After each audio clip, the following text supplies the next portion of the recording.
ಒಮ್ಮೆ ಭಕ್ತಾದಿಗಳು ಸ್ವಾಮೀಜಿಯ ಆಶ್ರಮಕ್ಕೆ ಬಂದರು. ಊಟದ ಸಮಯವಾಗಿದ್ದರಿಂದ ಎಲ್ಲರೂ ಊಟಕ್ಕೆ ಬನ್ನಿ ಎಂದು ಪ್ರೀತಿಯಿಂದ ಸ್ವಾಮೀಜಿಯವರು ಆಹ್ವಾನಿಸಿದರು.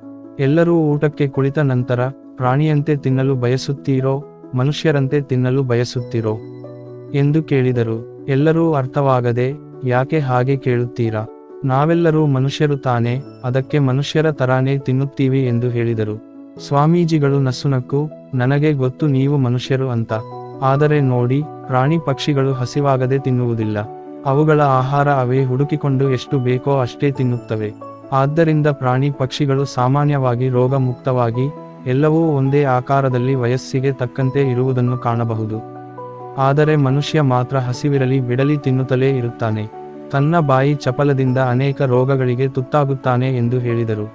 ಆಗ ಎಲ್ಲರೂ ಇನ್ನು ಮೇಲೆ ನಾವು ಪ್ರಾಣಿಗಳಂತೆ ತಿಂದು ಮಾನವರಂತೆ ಬಾಳುತ್ತೆವೆಂದು ಹೇಳಿ ಭೋಜನ ಪ್ರಾರಂಭಿಸಿದರು.